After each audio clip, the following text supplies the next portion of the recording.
2025 just started and you're feeling lost, you're feeling unsure what to do with yourself, and you just don't know what to do next. And that's okay.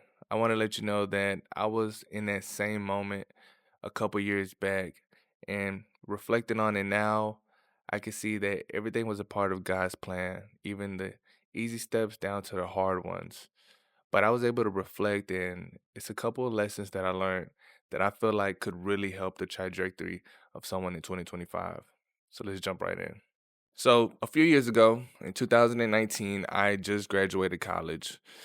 I went to college for software engineering, but I found myself losing my passion to code during my journey in college. I graduated with my certificate. Afterwards, I had the opportunity to move in with a friend down in Boca, and all I knew was I wanted to make some money. The quickest job that I was able to get was a labor job. I was cleaning windows down in Boca. It was good money for the time being, but deep down, I knew that I did not want to be doing any type of labor work, which was the prime reason why I wanted to get into coding. I knew that I wanted to be desk side and just sit behind the computer, do my work. At the time, that's what I thought. But I knew for sure I didn't want to do labor work.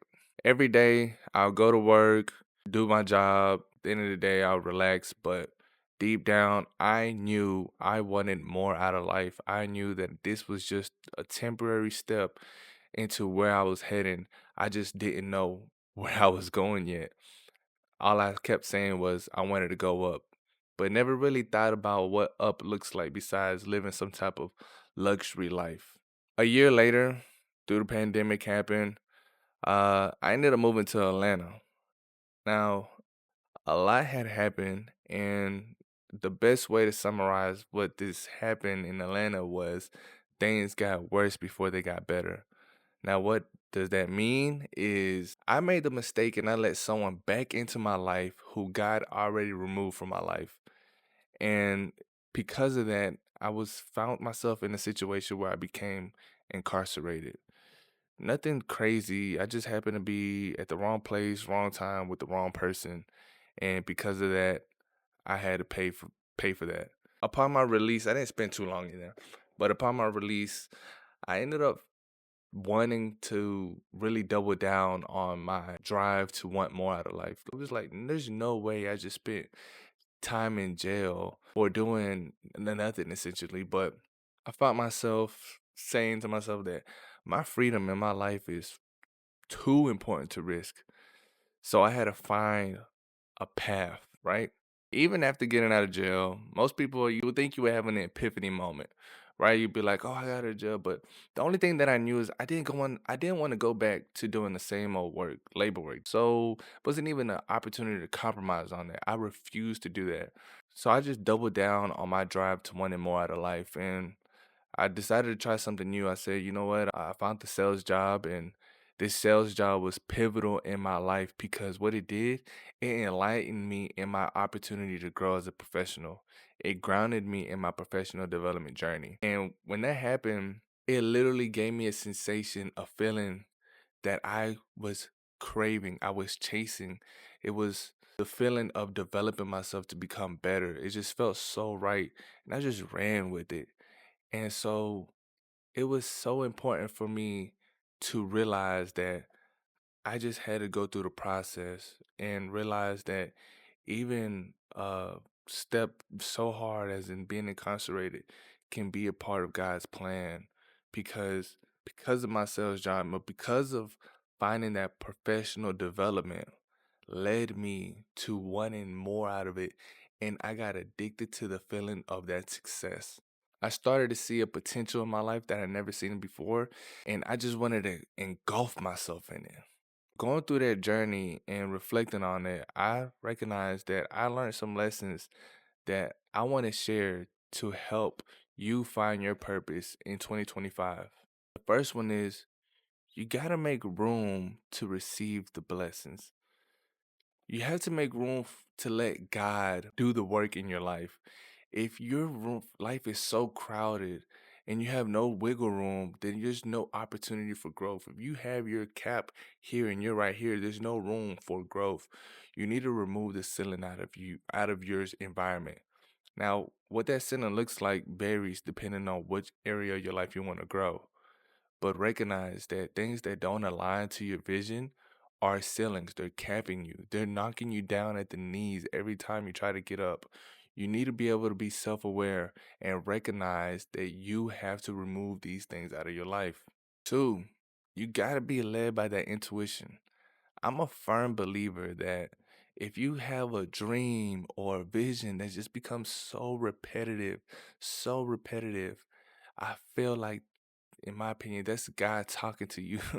That's God speaking to you in a way that you need to perceive it. You need to take a moment and reflect on what you're seeing, on what you're hearing, and reflect on it and ponder on it and see if this is what you really want.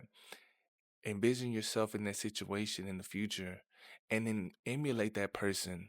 Become that person now. Understand, well, I see my future self wearing a suit consistently or wearing business casual most of the time, right? Well, start finding yourself in that path. Carry yourself in that sense. Start dressing business casual, and maybe those opportunities might come and find you.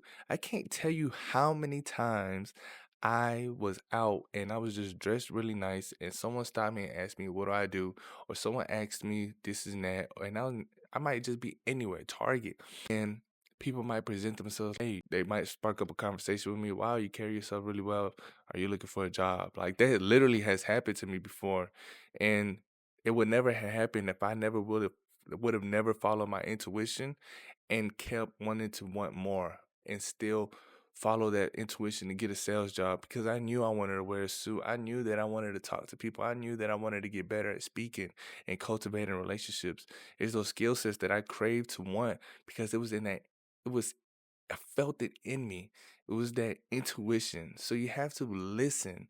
If it's so noisy around you, you won't be able to hear. So make sure you remove all distractions and lock in if this is what you want. It's the way how to find your purpose is through your intuition. The third thing you could do is take the first step even if you don't see the whole path. If you're stuck in your old ways, you're going to get the same results.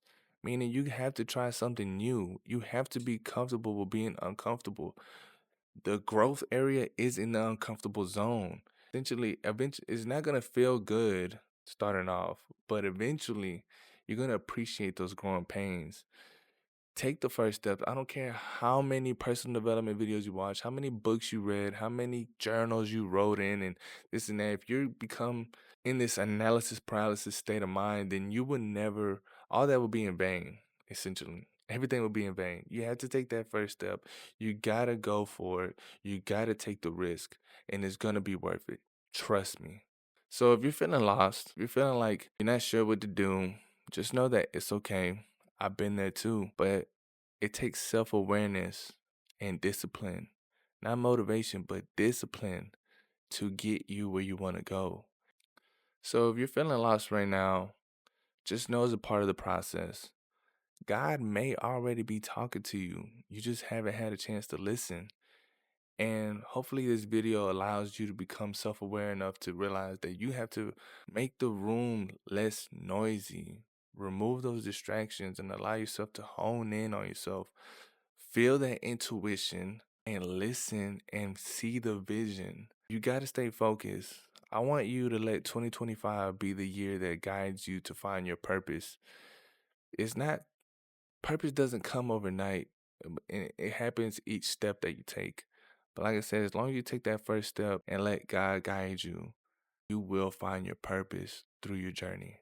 If this video resonated to you in any way, or if you feel like someone needs to hear this video, I want you to go ahead and share that video to them, subscribe, and make sure you stay tuned in if you're looking to continue to develop yourself. Catch you later.